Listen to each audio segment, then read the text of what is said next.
Leverage is when an investor or business uses borrowed money in an attempt to increase the rate of return that is earned on an investment. Businesses and individual investors often use leverage to boost the profits that they can make. Leverage is calculated best by using the debt-to-equity ratio. This involves taking the total debt of a company and dividing it by the total equity. For example, Jack is the owner of a new fast food restaurant named Burgers to Go. His company borrowed from the bank to buy the land, buildings, cooking equipment, and all the food items needed to make great hamburgers. The total amount of debt that Burgers to Go has is $10 million. Burgers to Go may be a young company, but it still has equity. Equity is the amount of value that is left over when you subtract all of the liabilities from the total value of a company's assets.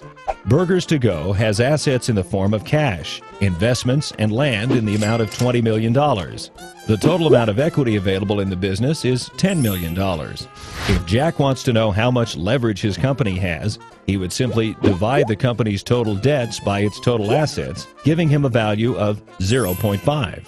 A high debt-to-equity ratio lets an investor know that a company is heavily leveraged and is financing much of its operations through debt. An advantage of using debt for investments is that the interest is tax-deductible. A disadvantage is that using too much debt can cripple an individual or business if the investment turns against them. I just came from the park, and it's this kid teasing me because I have feelers on. Now, mind you, I am not a material person. I just wear feelers because, I like the color, and I think they're cool. They might not be what's popular today, but, that's what I like. So, I told the kid, it's not about what I have on my feet, it's about what I have inside my head. No matter what I'm wearing, no matter what I have on, it's about my information, the knowledgeable things in life. These sneakers are not even going to fit you in 20 years from now. So it's about what you have in your mind, your wisdom, your knowledge, the power to inspire others. And parents, please don't raise your children